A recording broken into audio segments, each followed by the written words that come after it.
నమస్తే, welcome to ABN clinic. ప్రపంచ asthma దినోత్సవం సందర్భంగా ఆస్తమాపై అవగాహన కార్యక్రమానికి స్వాగతం. ప్రపంచ ఆస్తమా దినం అంటే ఏమిటి, దీనికెందుకు ఇంత ప్రాముఖ్యత, ఈ ఏడాది వరల్డ్ ఆస్తమా డే నినాదం ఏంటి, ప్రజలకు అవగాహన కలిగించాల్సిన బాధ్యత ఎవరిది, ఆస్తమా బాధితులు పెరిగిపోవడానికి గల ప్రధాన కారణాలేంటి, ఆస్తమాకు ఇప్పుడున్న వైద్యాలపై ఎలాంటి అపోహలున్నాయి, ఆస్తమాకు కాలుష్యానికి, ఆహారానికి, పర్యావరణ మార్పులకు మధ్య సంబంధం ఏంటి, ఆస్తమా బాధితులు తీసుకోవాల్సిన జాగ్రత్తలు ఏంటి, ఇటువంటి విషయాలను మనతో చర్చించడానికి ప్రముఖ ఆస్తమా, అలర్జీ వైద్య నిపుణులు, శ్వాస హాస్పిటల్ చైర్మన్ విష్ణురావు వీరపనేని గారు మనతో పాటు స్టూడియోలో ఉన్నారు. వారిని అడిగి మరిన్ని విషయాలు తెలుసుకుందాం. నమస్తే డాక్టర్. నమస్తే అమ్మా. ఈరోజు ప్రపంచ ఆస్తమా డే అని వింటున్నాము. సో అసలు దీనికి ఎందుకు ఇంత ప్రాముఖ్యత, అసలు వరల్డ్ ఆస్తమా డే నినాదం ఏంటి అంటే ఏం చెప్తారు సార్? ఆస్తమా అనేది ఒక దీర్ఘకాలికమైనటువంటి వ్యాధి. ప్రపంచవ్యాప్తంగా కొన్ని కోట్ల మంది, అంటే 30 నుంచి 50 కోట్ల మంది బాధపడుతున్నట్టుగా రకరకాల అంచనాలు ఉన్నాయి. ప్రతి ముగ్గురిలో ప్రపంచ జనాభాలో ఎవరో ఒకళ్ళకి ఏదో ఒక ఎలర్జీ ఉంటుంది. అది కళ్ళ ఎలర్జీ కానీ, ముక్కు ఎలర్జీ కానీ, లంగ్ ఎలర్జీ కానీ. లంగులో ఎలర్జీ ఉంటే లంగులో ఉన్నటువంటి ఎలర్జిక్ బ్రాంకైటిస్నే ఆస్తమా అంటాం. అయితే ఇట్లా కోట్ల మంది బాధపడుతున్నారు. ఈ బాధపడేటప్పుడు ఏంటంటే వీళ్ళ బాధలు అనేవి వర్ణనాతీతం.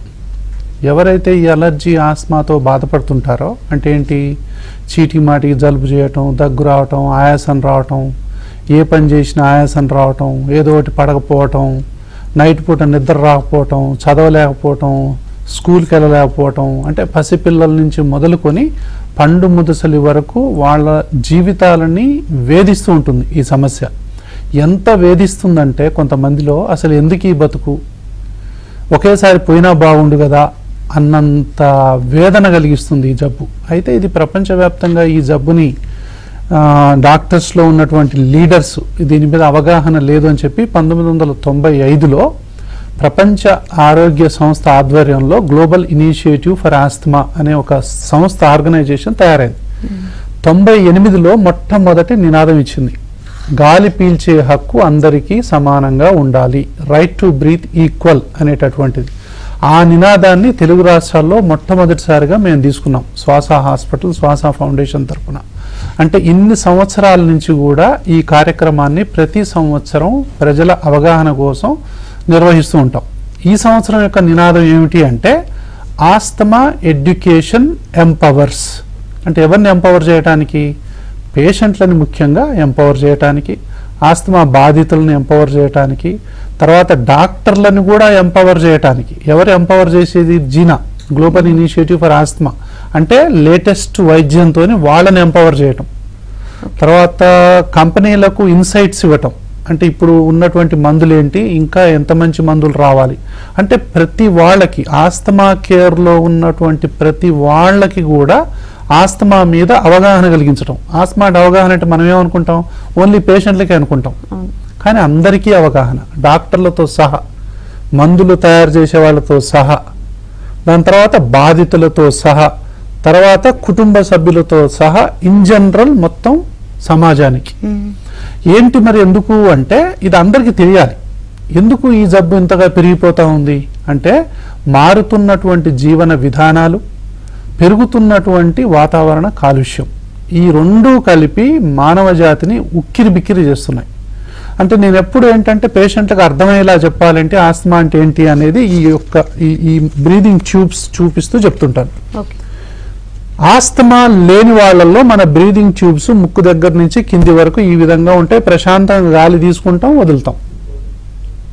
ఎప్పుడైతే అలర్జీ ఆస్తమా ఉందో, అంటే అలర్జీ అంటే ఏంటి, అదొక శరీర తత్వం, ఈ విధంగా మూసుకొని పోతాయి. ఇది అలర్జిక్ ఇన్ఫ్లమేషన్ అంటాం. ఈ అలర్జీకి, ఆస్తమాకి అన్నిటికీ మూల కారణం ఈ అలర్జిక్ ఇన్ఫ్లమేషనే. ఇది ముక్కులో మొదలై మొత్తం ఊపిరితిత్తుల యొక్క శ్వాసనాళాలు మొత్తం కూడా ఈ విధంగా ఉబ్బిపోతాయి, ఇట్లా బిగదీసుకొని పోతాయి. ఇందులో మ్యూకస్ అనేది తయారవుతుంది. అప్పుడు మనకు శ్వాస అనేది అందదు. ఎప్పుడైతే మనిషికి శ్వాస అందదో నరకానికి గురవుతాడు కదా. ఆ నరకం ఎంత నరకం అంటే, నిద్రపోలేరు, దాని తర్వాత ఏ పని చేసుకోలేరు, దాని తర్వాత పిల్లల్లో పెరుగుదల ఆగిపోతుంది, చదువులకు ఇబ్బంది కలుగుతుంది, వాళ్ళ కెరియరే దెబ్బతింటుంది. అంటే చిన్నపిల్లల్లో ఎంత ప్రమాదంగా ఉంటుందంటే ఎదిగే మొక్క మీద బరువు పెట్టినట్టు ఉంటుంది. ఆ బరువు తీయకపోతే ఆ మొక్క ఎదగనంతగా ఉంటుంది కొంతమందిలో, అంత తీవ్రంగా గ్రోత్ ఆగిపోతుంది. సో వీళ్ళల్లో ఒక్కొక్కళ్ళు ఒక్కొక్క రకంగా మొదలైంది జబ్బు. ఇప్పుడు చిన్నపిల్లలు ఉన్నారు, ముక్కు దిబ్బడేస్తుంది, ఎడినాయిడ్స్ ఉబ్బుతాయి, టాన్సిల్స్ ఉబ్బుతాయి, మెల్లగా సైనస్ వస్తుంది, తర్వాత ఫ్యారింజైటిస్, లారింజైటిస్, కిందికి దిగి బ్రాంకైటిస్ ఆస్తమాగా మారుతుంది. దీన్ని అలర్జిక్ మార్చ్ అంటాం, లేదా అటోపిక్ మార్చ్ అంటాం. ఇందులో లాస్ట్కు లంగ్స్ అనేవి ఇన్వాల్వ్ అవుతాయి. ఇన్వాల్వ్ అయిన తర్వాత వాళ్లకు ఉక్కిరి బిక్కిరి అయిపోతుంటారు, ఏ పని చేయలేరు. అంటే పిల్లలు ఒకలాగా బాధపడుతుంటారు, స్కూల్కి పోయే పిల్లలు ఒకలా బాధపడుతుంటారు. అంటే స్కూల్ బ్యాగ్ కూడా మోయలేరు, స్కూల్లో మెట్లు కూడా ఎక్కలేరు, ఏ ఆటలో ఆడలేరు. టీనేజ్కి వచ్చేసరికి పిల్లలు ఫ్రెండ్స్తో కలవలేకపోతారు, ఎప్పుడు చూసినా తుమ్ములు, ముక్కు దిబ్బడేయటం, సో ఆటలు ఆడలేకపోవటం, చదవలేకపోవటం, అనుకున్న కెరియర్లోకి ఎంటర్ అవ్వలేకపోవటం. పెళ్లి వయసు వచ్చేసరికి పెళ్లి చేసుకుందామంటే ఒక గొడవ, చేసుకోకపోతే ఇంకో గొడవ అన్నట్టు 2 అడుగులు ముందుకు 5 అడుగులు వెనక్కేస్తుంటారు. పెళ్లి చేసుకున్న తర్వాత మళ్ళీ వచ్చే ఇబ్బందులు వేరే, ఆయాసం ఉంటుంది, దగ్గు ఉంటుంది. దాంపత్య జీవితంలో ఎన్నో రకాల ఇబ్బందులు ఉంటాయి. కొంతమంది ఆఫీసులో పనిచేసే వాళ్ళు ఉంటారు, మహిళలు వంటింట్లో పనిచేసే వాళ్ళు ఉంటారు, వాళ్ళకి ఏ పొగ పడదు, ఇండోర్ పొల్యూషన్లో ఏది పడదు, ఏ వాసన తీసుకుంటే ఏమవుతుందో, ఏ గాలి పీలిస్తే ఏమవుతుందో, ఇండోర్ పొల్యూషన్ అవుట్డోర్ పొల్యూషన్తోనే మనం ఉక్కిరి బిక్కిరి అయిపోతున్నాం, అవునా? వీటన్నిటి మధ్యన ఆస్తమా డే యొక్క ప్రాముఖ్యత ఏంటంటే ఇలాంటి వాళ్ళందరికీ అవగాహన కలిగించాలి. ఏమని? ఈ విధంగా మూసుకున్నటువంటి ఈ యొక్క బ్రీదింగ్ ట్యూబ్స్కి ఈ విధంగా చేసేటటువంటి వైద్యం అందుబాటులో ఉంది అనేటటువంటిది పేషెంట్కు తెలియజెప్పాలి ఫస్ట్. ఎందుకు? అండర్ డయాగ్నోసిస్ అవుతుంది, అండర్ ట్రీట్మెంట్ అవుతుంది. అండర్ ట్రీట్మెంట్ అంటే ఏంటి? అంటే ఒక దశలో ఆస్తమా ఉంటే ఇంకో దశలో వైద్యం జరుగుతుంది. కొంతమంది ఏంటంటే ఇన్హేల్డ్ కార్టికోస్టీరాయిడ్ అని ఉంటాయి, అవి షీట్ యాంకర్, ఆ డ్రగ్స్ చాలా మంచివి, దాని మీద ఎన్నో అపోహలు ఉన్నాయి. కొంతమంది బ్లూ ఇన్హేలర్స్ వాడుతూ ఉంటారు, అంటే రిలీవర్స్ అంటాం, ఆస్తలిను, సాల్బిటమాలు, ఇట్లా రకరకాలు ఉంటాయి, కేవలం అవి మాత్రమే వాడుతూ ఉంటారు. కొంతమంది ఈ సాల్బిటమాలు నెబులైజర్లు వేసుకొని వాడుతూ ఉంటారు, అంటే రిలీవర్ మెడికేషన్. అది మిస్యూజ్ ఆఫ్ ద ట్రీట్మెంట్, అంటే ఇన్కరెక్ట్ ట్రీట్మెంట్. అది తాళం ఒకటి, తాళం చేయి ఒకటి, పాస్వర్డ్ ఒకటైతే ఇంకో పాస్వర్డ్ కొట్టడం, సిస్టమ్ ఇక్కడ ఓపెన్ కాదు, ఇక్కడ తాళం ఓపెన్ కాదు, ఇక్కడ జబ్బు తగ్గదు. కాబట్టే దీని మీదకి అవగాహన కలిగించాల్సినటువంటి అవసరం ఉంది. ఎవరికి అవగాహన అంటే పేషెంట్లకి. ఎవరు కలిగించాలి అవగాహన అనేది రకరకాలు. సో దీని మీద ఎంత మాట్లాడినా కూడా అవగాహన మీద తక్కువే. బాధ అనేది మీరు చెప్పినట్లు వర్ణాతీతము, కోట్లాది మంది ఉన్నారు అంటున్నారు. అసలు ఎవరు కల్పించాల్సిన అవసరం ఉంది? ఇప్పుడు ఎక్కువగా పెరిగిపోయిన పరిస్థితులు ఉన్నాయి. ఆస్తమా బాధితులు పెరిగిపోవడానికి గల కారణం ఏంటి? కాలుష్యంలో వచ్చిన మార్పులు అనాలా, ఆహారంలో వచ్చిన మార్పులు అని చెప్పాలంటారా? అంటే అంతండి. ఇప్పుడు మనకు నేను చెప్పాను కదా, మారుతున్న జీవన విధానాలు. మన ఆహారం ఒకప్పుడు 20-30 ఏళ్ల కింద ఉన్న ఆహారం ఇప్పుడు ఏదైనా ఉందా మనకి? అన్ని జంక్ ఫుడ్సే, cool drinks, ice creams, chocolates. అసలు మనం ఏం తింటున్నాము, ఎంత తింటున్నామో తెలియకుండా తింటున్నాం. దీనివల్ల cool drinks, ice creams, cakes, cool cakes, వీటన్ని అంటే బాగా ఫ్రిడ్జ్లో పెట్టినటువంటి చల్లటి వాటరు, ఏది తాగినా కూడా ఆస్తమా అటాక్ వస్తుంది. కొంతమందికి వెంటనే మూసుకుంటాయి. ఒక కూల్ డ్రింక్ తాగితే హాస్పిటల్ అడ్మిట్ అయిన వాళ్ళు ఉన్నారు. కూల్ డ్రింక్స్కి విపరీతమైనటువంటి అడ్వర్టైజ్మెంట్ ఇస్తూ ఉంటారు, అంటే సామాజిక బాధ్యత లేకుండా. ఎంత డేంజర్ అండి కూల్ డ్రింక్స్. అలర్జీ ఆస్తమా పేషెంట్లను అడిగితే చెప్తారు అవి ఎంత డేంజరు. వాటి స్మోకింగ్ ఎంత డేంజరు. స్మోకింగ్ వల్ల ఎంతోమందికి ఊపిరితిత్తులు మూసుకొని పోయి అల్లాడిపోతున్నారు. ఇండోర్ పొల్యూషన్ ఎక్కువైపోయి. తర్వాత ఇండోర్ పొల్యూషన్ ఏంటి? సాంబ్రాణి పొగ వెలిగిస్తూ ఉంటాం, పిల్లలకి సాంబ్రాణి పొగలు వేస్తుంటాం, ఇల్లంతా సాంబ్రాణి పొగ వేసుకుంటాం. తర్వాత అగరబత్తిలు వెలిగిస్తూ ఉంటాం. తర్వాత ఇంట్లో కెమికల్స్ వాడుతూ ఉంటాం. కూలర్స్, ఇప్పుడు సమ్మర్ కూలర్లో కూడా మనం వాసన సెంట్లు వేస్తుంటాం. అది ఎంత డేంజరో చెప్పలేము ఆస్మా పేషెంట్లకి. ఎయిర్ కండిషనర్లో కూడా ఎక్కడ పడితే అక్కడ ఈ యొక్క ఎయిర్ ఫ్రెషనర్స్ అని చెప్పి వాడుతూ ఉంటాం. ఇవన్నీ కూడా ఏ వాసనైనా ఆస్తమాని కలిగిస్తుంది, ఏ డస్ట్ అయినా ఆస్తమాకు కలిగిస్తుంది, ఏ పొగైనా ఆస్తమా ప్రేరేపకమే. కాబట్టి any smell, any smoke, any powder, any cool items, any junk foods, ఇది ఆస్తమా బాధితుల పాలిట శాపం. ఇది ఎవరు కలిగించారు మరి దీని మీద అవగాహన? నేనేమంటానే డాక్టర్లు ఒక్కటే అవగాహన కలిగిస్తే సరిపోయే సమస్య కాదు ఇది. ప్రపంచవ్యాప్తంగా ఉన్నటువంటి జీనా ఏం చెప్పిందంటే అందరూ సెలబ్రిటీలు, అంటే పాలిటిక్స్లో సెలబ్రిటీలు నాయకులు ఉంటారు, సినిమా ఫీల్డ్లో ఉంటారు సెలబ్రిటీలు ప్రపంచవ్యాప్తంగా దేశాల వ్యాప్తంగా, క్రికెటర్స్లో ఉంటారు ప్రపంచవ్యాప్తంగా దేశవ్యాప్తంగా. వీళ్ళందరూ గనక ఆస్తమా మీద మనం మాట్లాడినట్టయితే, అంటే ఆస్తమా మీద అవగాహన లేదు, ఇన్హేలర్స్ మీద అపోహలు ఉన్నాయి, ఏ ఇన్హేలర్స్ అనేవి మంచివి, సరైన ఆధునిక వైద్యం ఇప్పుడు అందుబాటులో ఉంది, మీరు సఫర్ అవ్వాల్సిన అవసరం లేదు, చిన్న పిల్లల నుంచి ఏ వయసు వాళ్ళైనా ఈ మందులు వాడొచ్చు అనేటటువంటి ఒక్క విషయం ప్రజల్లోకి వెళ్తే చాలా మంది వైద్యం తీసుకుంటారు. కొంతమందికి ఇన్హేలర్స్ మీద ఎన్ని అభిప్రాయాలు ఉంటాయండి. ఇన్హేలర్ అంటే భయపడతారు. ఇన్హేలర్ అంటే అర్థమయ్యేలా చెప్పాలంటే ఒక ట్యాబ్లెట్ని 1000 ముక్కలు చేస్తే ఒక్క ముక్కతో ఒక్క పఫ్ తయారవుతుంది. అంటే ఒక్క ట్యాబ్లెట్ని 6 నెలల నుంచి సంవత్సరం వాడినతో సమానం. దీనివల్ల ఏమి ఉండవు సైడ్ ఎఫెక్ట్స్. 99 పాళ్ళు మేలు జరుగుతుంది. అంటే ఏంటి? ఇన్ఫ్లమేషన్ కంట్రోల్ అవుతుంది, ఈ రెడ్నెస్ అనేది కంట్రోల్ అయ్యి ఈ విధంగా ఓపెన్ అవుతాయి. కానీ ఇవి చాలామంది తక్కువ మంది వాడుతుంటారు. స్టీరాయిడ్ అంటే ఒక ఫోబియా. ఇక్కడే కాదు ప్రపంచవ్యాప్తంగా స్టీరాయిడ్ అనగానే ఫోబియా. పేషెంట్లు డాక్టర్లతో గొడవ పడుతుంటారు, మీరు స్టీరాయిడ్ రాస్తారా మాకు, స్టీరాయిడ్ ఇన్హేలర్ రాస్తారా మాకు అని. అవి ఎంతో సేఫ్ అని ఎంత చెప్పినా అర్థం కాదు చాలామందికి. అందుకే ఈ వరల్డ్ ఆస్మా డే ఇలాంటివి వీటి ప్రాముఖ్యత అందుకనమాట. అంటే ప్రజలకు మళ్ళీ గుర్తు చేయాలి, ఈ మందులు మంచివి, ఈ మందులు మీ జీవితాన్నే మారుస్తాయి, చిన్నపిల్లల నుంచి వాడితే వాళ్ళ పెరుగుదల ఆగిపోదు, వాళ్ళు ఏ ఆటలైనా ఆడగలుగుతారు, ఏ చదువులైనా చదువుగలుగుతారు, జీవితంలో ఇది ఒక స్పీడ్ బ్రేకర్ లాగా ఉండదు అనేటటువంటిది పేరెంట్స్కి మనం ఎడ్యుకేట్ చేయాలి, స్టూడెంట్స్కి చేయాలి. ఎవరు ఇందులో ప్రధానమైన పాత్ర టీచర్లకు ఉందంటాను నేను. టీచర్లకు మరి ఎవరు చెప్పాలి అంటే డాక్టర్లు చెప్పాలి. వాళ్ళకు ప్రాథమికమైనటువంటి అవగాహన చెప్పాలి కదా. లింక్ అండి, ప్రతి దానికి లింక్ అయి ఉంటుంది. టీచర్లకు గనక మనం చెప్పినప్పుడు టీచరే ఫస్ట్ డయాగ్నోజ్ చేయాలంటాను నేను. తల్లిదండ్రుల తర్వాత ఆస్తమాను డయాగ్నోజ్ చేసేది టీచర్ అయి ఉండాలి. అంటే తల్లిదండ్రులతో పాటు టీచర్లకు కూడా ఈ వ్యాధి మీద గనక మనం అవగాహన కలిగించినట్లయితే ఒక టీచర్ గమనించగలుగుతాడు, స్కూల్లో ఎవరు దగ్గుతున్నారు, చీటికి మాటికి ఎవరు ఆబ్సెంట్ అవుతున్నారు, ఏసీ లేగానే కొంతమంది పిల్లలు ఊపిరాడక ఎట్లా ఉక్కిరి బిక్కిరి అవుతున్నారు. ఈ వీడియో ఇది చూసే సందర్భంగా టీచర్లందరికీ నేను చెప్పేది ఏంటంటే, ఇప్పుడు ఏసీ స్కూల్స్ అనేవి ఎక్కువైపోయినాయి. ఏసీలు వచ్చిన తర్వాత చాలా మంది పిల్లలు ఏసీలో ఉండలేక ఉక్కిరి బిక్కిరై టీచర్లకు చెప్పలేక ఆవేదనకు గురవుతున్నారు. ఎందుకంటే చాలా మందికి ఏసీలో అసలు ఉండటం తెలియదు, చాలా మంది పిల్లలకి ఏసీలో ఎక్స్పోజర్ లేదు, ఏసీలో వచ్చేటటువంటి ఎలర్జీస్ మళ్ళీ వేరే. కాబట్టి ఇండోర్ పొల్యూషన్స్ కాకుండా, ఇంట్లోనే కాకుండా స్కూల్లో కూడా మనకు స్కూల్ వాతావరణం ఎట్లుంది, స్కూల్లో మరి ఆ క్లాస్ రూమ్లో ఎలర్జీ ఎంత ఉంది, దాని టెంపరేచర్ ఎంత పెట్టారు, సో ఆ చలి వల్ల ఈ ఊపిరితిత్తులు ఎంత మూసుకుంటున్నాయి అనేది టీచర్లకి యాజమాన్యాలకి అవగాహన కలిగించాలి. దాని తర్వాత సెలబ్రిటీలు అందరూ, అంటే సామాజిక బాధ్యత ఉన్నటువంటి ప్రతి సెలబ్రిటీ కూడా ఆహార ఇప్పుడు మన యొక్క ఆరోగ్య సూత్రాలపై అవగాహన కలిగించాల్సిన బాధ్యత ఉంటుంది.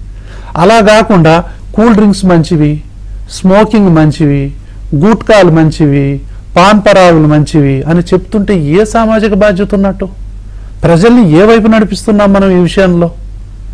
మీ యొక్క దీనికోసం పాన్ పరాగులు మంచివి అని చెప్తారా? ఎంత క్యాన్సర్ కారకాలండి. పాన్ పరాగులు తింటే ఆస్తమా ఎక్కువైన వాళ్ళని చూసాం మేము. పాన్ పరాగు తిని భార్యకు ఆస్తమా ఉంది, ఈయన పాన్ పరాగు తింటాడు, ఆ వాసన గుప్పమనేసరికి భార్య భర్తలు ఎంత ఆస్తమా వస్తుంది వాళ్ళకి, ఆ వాసనకే ఆస్తమా వస్తుంది, అంత వాసన వస్తుంది, చుట్టుపక్కల అందరికి వాసన వస్తుంది. కొంతమంది పర్ఫ్యూమ్స్ వాడుతుంటారు, చిన్న పిల్లలకు ఎల్కేజీ పిల్లలకు పర్ఫ్యూమ్స్ వాడుతున్నారు, ఎంత అన్యాయం. పర్ఫ్యూమ్స్ అనేవి పాయిజన్స్ అని చెప్తాను నేను. Perfume is equal to poison. దయచేసి పిల్లలకి పర్ఫ్యూమ్స్ కొట్టకండి, మీరు కూడా కొట్టుకోకండి. ఎప్పుడన్నా ఉంటే ప్రాబ్లం ఎక్కడో కొట్టుకోండి. ఆస్తమా బాధితులు అసలు పర్ఫ్యూమ్స్ వాడకండి. అత్తర్లు, ఈథర్లు, పర్ఫ్యూమ్స్, రకరకాలైనటువంటి సెంటులు, వాసనలు ఇవన్నీ కూడా ఆస్తమా ప్రేరేపకాలే. అగరబత్తిలతోని హాస్పిటల్లో ఆ వాసనకు అడ్మిట్ అయ్యేవాళ్ళు ఎంతోమంది ఉన్నారు. సంస్కృతి సాంప్రదాయాన్ని కాపాడుకోవాలి మనం. బయట వెలిగించుకోండి అగరబత్తి, తులసి మొక్క పెట్టి బయట వెలిగించుకోండి, ఒక్కటి వెలిగించుకోండి. అంతేగాని 20-30 వెలిగిస్తారు కొంతమంది. లోపల ఆస్తమా, భార్యకు ఆస్తమా ఉంటే భర్త పూజ చేస్తే ఆ భార్య పని అయిపోయినట్టే. రివర్స్లో భర్తకు ఆస్తమా ఉండి భార్య పూజలు చేస్తే ఈయన పని అయిపోయినట్టే. ఎవరు చెప్పినా ఎవరు వినరు ఇంట్లో. అగరబత్తి వెలిగిద్దు వద్దా అంటారేంటి మీరు, ఈ పర్ఫ్యూమ్ కొట్టుకుని వద్దంటారేంటి మీరు అంటారు. అందుకే నేనేం చెప్తానంటే అలర్జీ ఆస్మాతో బాధపడే వాళ్ళు ఏదైనా ఒకటి నాకు పడట్లేదు అని చెప్తే మీరు దయచేసి వినండి. వాళ్ళ ఊపిరితిత్తులు ఈ విధంగా మూసుకుంటే అని అర్థం. ఈ ముక్కు బ్లాక్ అయిపోతుంది, గొంతులో ఊపిరాడనట్లయిది. కొంతమంది ఎట్లా ఉంటారంటే ఈ ఆస్తమా అనేది చిన్నపిల్లల్లో ఎటువంటి ప్రభావం చూపించింది అంటే సార్, అందరిలో ఒకే లక్షణాలు కనిపిస్తాయా, లేదా ఆ బాడీ తత్వాన్ని బట్టి ఒక్కొక్కరిలో ఒక్కొక్క లక్షణం కనిపిస్తుంది అంటారా? అదే విధంగా ఆస్తమా, సైనస్, ఎడినాయిడ్స్ అని ఇట్లా వింటూ ఉంటాము, ఇవన్నీ ఒకదానికొకటి సంబంధం ఉంది అంటారా? తప్పకుండా అమ్మా. అంటే ఏంటంటే అలర్జీ అంటాం. సపోజ్ అలర్జీ అంటే ఏంటి, ముక్కులో అలర్జీ ఉంటే అలర్జిక్ రైనైటిస్ అంటాం, కళ్ళలో అలర్జీ ఉంటే ఒక పేరు, స్కిన్ అలర్జీ ఉంటే స్కిన్ అలర్జీ అంటాం, లంగ్లో ఎలర్జీ లేదా అలర్జిక్ బ్రాంకైటిస్ ఉంటే మనం ఆస్తమా అంటాం. ఇది మార్చింగ్ అవుతుంది. ఈ అలర్జీ అనేది ముక్కులో నుంచి మెల్లగా నేను చెప్పాను కదా, ఈ యొక్క ఇన్ఫ్లమేషన్ అంటాం. ఈ ఇన్ఫ్లమేషన్ అనేది ఏదైతే ఉందో ఇక్కడి నుంచి సైనస్లకు వ్యాపిస్తుంది. తర్వాత ఎడినాయిడ్స్, టాన్సిల్స్. అంటే ఎడినాయిడ్స్ అంటే ముక్కు వెనక ఉండేటటువంటి టాన్సిల్ అనుకోండి, ఎడినాయిడ్స్ అంటాం. నోట్లో మనం నోరు చూడగానే ఇంత కోడిగుడ్లాగా అనిపిస్తాయి, ఇంతలాగా గాజుగోళీలాగా రెండు పక్కల, అవి టాన్సిల్స్, ఓరల్ టాన్సిల్స్ అంటాం. ఇంకా కిందికి పోతాయి. సో ఇవన్నీ కూడా ఎలర్జిక్ మార్చ్ అంటాం.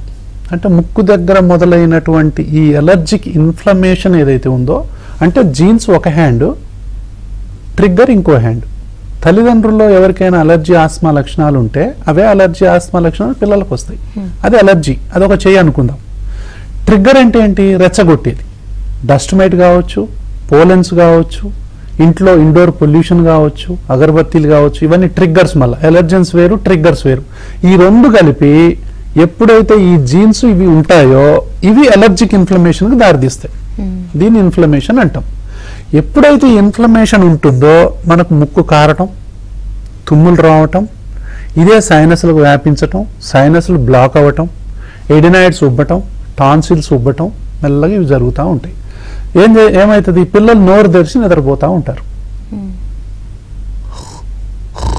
అట్లా నోరు తెరిచి నిద్రపోతూ ఉంటారు. మనం ఏం చేస్తాం, ఎడినాయిడ్స్ ఉబ్బినాయి, ఎక్స్రే తీసి ఎడినాయిడ్ ఉబ్బినాయి కాబట్టి ఎడినాయిడ్ తీసేయాలంటాం. జనరల్గా 3 నుంచి 6 సంవత్సరాల మధ్యలో ఎడినాయిడ్స్ ఉబ్బుతాయి. ఇది కామన్ రియాక్షన్ టు ఎలర్జెన్స్. గాలిలో ఉండేటటువంటి మార్పులు కావచ్చు, చలిగాలి కావచ్చు, కూల్ డ్రింక్స్ కావచ్చు, చాక్లెట్స్ కావచ్చు, మాటికి ఫ్రిడ్జ్ ఐటమ్స్ కావచ్చు. మన జీవన విధానాన్ని మారిపోయినాయి కదా, వెనకట ఫ్రిడ్జ్లు లేవు కదా. ఇప్పుడు ఇవన్నీ తాగి చల్లటి నీళ్లు, ఎవరికైతే ఈ జీన్స్ ఉంటాయో వీళ్ళందరికీ ఉబ్బిపోతూ ఉంటాయి. అందుకే ఈ ఫ్రిడ్జ్ వాటర్లు ఇవన్నీ కూడా ఫ్రిడ్జ్లో పెట్టడం మానేయాలి. ఎలర్జీ ఉన్న ఫ్యామిలీస్లో పిల్లల కూల్ డ్రింక్స్, ఐస్ క్రీమ్స్ ఇలాంటివి తాపటం కూడా ఆపేయాలి. సో వీటి వల్ల ఉబ్బుతూ ఉంటాయి. తర్వాత ఏంటి, అలర్జీ మళ్ళీ పోలెన్స్ కానీ, డస్ట్ మైట్స్ కానీ, కుక్క పిల్లలు, పిల్లి పిల్లలు.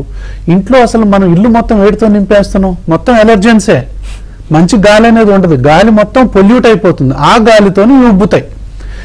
అంటే ఎడినాయిడ్ ఉబ్బటానికి కానీ, టాన్సిల్ ఉబ్బటానికి కానీ కారణం ఎలర్జీ అయినప్పుడు ఫస్ట్ ఎలర్జీకి కదా మనం ట్రీట్మెంట్ చేయాలా. ఎలర్జీ వల్ల ఉబ్బినటువంటి ఎడినాయిడ్ బీకటం వల్ల ఎలర్జీ ఎలా పోతుంది. కాబట్టి ఎవరికి సర్జరీ, ఎవరికి మెడిసిన్స్తో తగ్గిపోద్ది అంటే ఎర్లీ స్టేజెస్లో, ఎర్లియర్ ది బెటర్ అంటాను నేను. Earlier the better. ఏదైనా కూడా అంత చేయి దాటిపోయిన తర్వాత ఏదైనా సర్జరీ చేయాల్సిన పరిస్థితి వస్తుంది. అలా కాకుండా చిన్నపిల్లలు ఎప్పుడైతే నోరు తెరిచి నిద్రపోతుంటారో చిన్నప్పుడే, ఏ వయసైనా కానీ 6 నెలల, సంవత్సరం, 2, 3 ఎవరైనా సరే ఫస్ట్ డాక్టర్ని కన్సల్ట్ చేయాలి. చేయగానే ఎవరైతే ఫస్ట్ చూడటము, దీనికి ఎడినాయిడ్ తీసేయాలా, టాన్సిల్ తీసేయాలంటే తప్పు. ఫస్ట్ మెడిసిన్స్ వాడాలి కదా, ఒక 4 months 6 months వాడాలి కదా.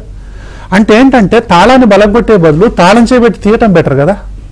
కాబట్టి దీనికి ఇన్హేల్డ్ కార్టికోస్టెరాయిడ్, వీళ్ళకు నేసల్ ఎలర్జీ ఉందా, అలర్జిక్ రైనైటిస్ ఉందా, అలర్జిక్ సైనసైటిస్ ఉందా, ఈ అలర్జిక్ ఎడినాయిడైటిస్, టాన్సిలైటిస్ వీటికి ఎలర్జీ కారణమా, అయితే వీటికి నేసల్ స్ప్రేలు కానీ యాంటీ ఎలర్జిక్స్ వాడటం వల్ల కానీ తర్వాత ఆల్రెడీ వాళ్ళ కిందికి పోయి చైల్డ్హుడ్ ఆస్తమాగా మారిందా, వాళ్ళ ఊపిరితిత్తులు కూడా ఈ విధంగా మూసుకొని ఉన్నాయా, ఎడినాయిడ్ ఉన్న పిల్లలు కానీ టాన్సిల్ ఉన్న పిల్లలు కానీ సైనస్ ముక్కు దిబ్బడేసిన పిల్లలు కానీ పరిగెత్తితే ఆయాసపడుతున్నారా, స్కూల్ బ్యాగ్ మోస్తే ఆయాసపడుతున్నారా, సైకిల్ దొక్కితే ఆయాసపడుతున్నారా, బాగా రన్నింగ్ చేసిన తర్వాత బాగా ఆడుకున్న తర్వాత వచ్చి కూర్చుంటున్నారా, వాళ్ళు బాగా దగ్గుతున్నారా బాగా ఆట ఆడిన తర్వాత, ఇవన్నీ ఆస్తమా లక్షణాలు.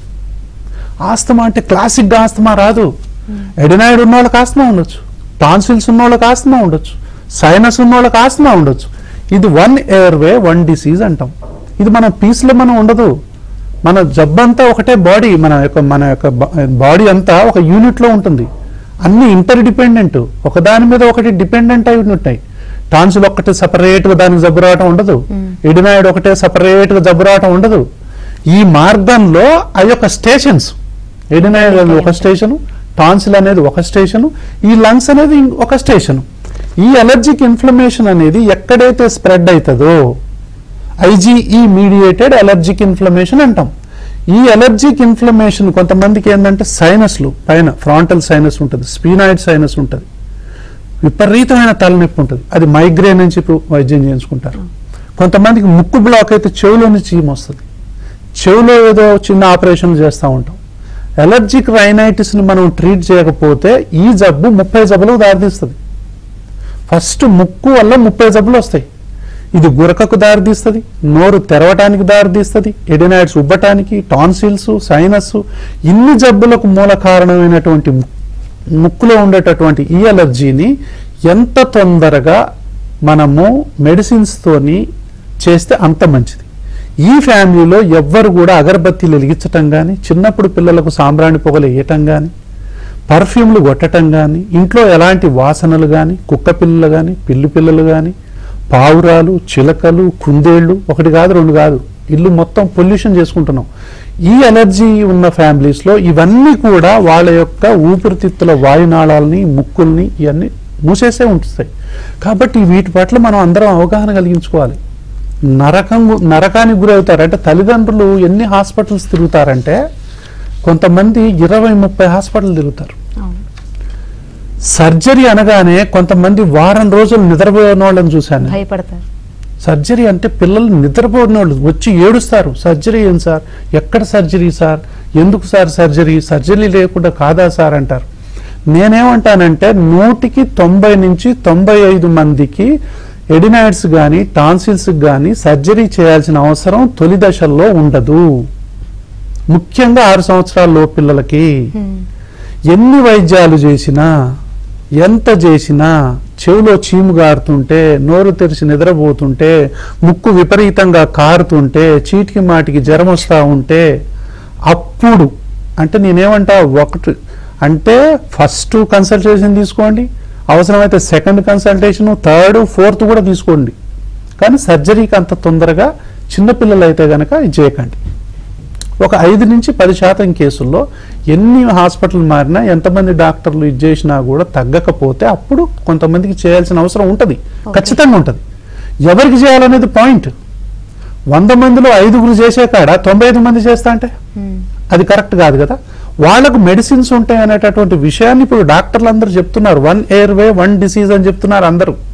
కొంతమంది పేషెంట్లు పోయి నాకు ఎడినాయిడ్స్ ఉన్నాయి, నాకు ఆపరేషన్ చేయండి సార్ అంటారు. ఈ టాన్సిల్స్ పడలేకపోతున్నాను తీసేయండి సార్ అని పేషెంట్లు పోయి అడుగుతుంటారు.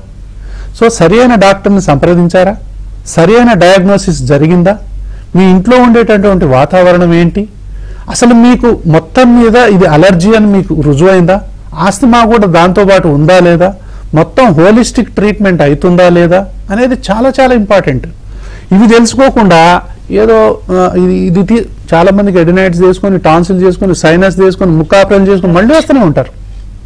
కాబట్టి ఈ యొక్క వరల్డ్ ఆస్తమా డే సందర్భంగా పేషెంట్లందరికీ నేను చెప్పేది ఏంటంటే, అలర్జీ ఆస్తమాకు సరి అయినటువంటి వైద్యం ఇప్పుడు అందుబాటులో ఉంది. ఈ యొక్క మీరు అవగాహన లోపంతో వైద్యానికి దూరంగా ఉండిపోకండి. ఇన్హేలర్స్ మీద అపోహలు పెంచుకోకండి. ఏ ఇన్హేలర్ వాడాలి అనేది చాలా ఇంపార్టెంట్. మీరు నెబులైజర్లకు అలవాటు పడి నెబులైజర్లు వాడుకోకండి, బ్లూ ఇన్హేలర్స్ వాడుకోకండి. సరి అయినటువంటి డాక్టర్ని సంప్రదించి సరి అయినటువంటి వైద్యాన్ని తీసుకొని సరి అయిన డయాగ్నోసిస్ చేసిన తర్వాత సరి అయినటువంటి టెక్నిక్ ద్వారా ఈ మందుల్ని కనుక మనం తీసుకుంటే పసిపిల్లల నుంచి, స్కూల్ పిల్లల నుంచి, టీనేజర్స్ నుంచి, ఎల్డర్స్ వరకు కూడా అందరికి కూడా ఆస్తమా అనేది ఒక బాధ పెట్టని జబ్బుగా మనం మలచొచ్చు. అంత మంచి వైద్యాలు ఇప్పుడు అందుబాటులో ఉన్నాయి. ఈ ప్రపంచ ఆరోగ్య సంస్థ నినాదం కూడా అదే. అంటే ఆస్తమా ఎడ్యుకేషన్ ఎంపవర్స్. అంటే ఎడ్యుకేషన్ని మనం కలిగించుకోవాలి, దాని యొక్క సరి అయినటువంటి వైద్యాన్ని పొందాలి, అప్పుడు సరి అయినటువంటి జీవితాన్ని మనం గడపొచ్చు. Right, thank you so much sir. ఆస్తమాపై అపోహలు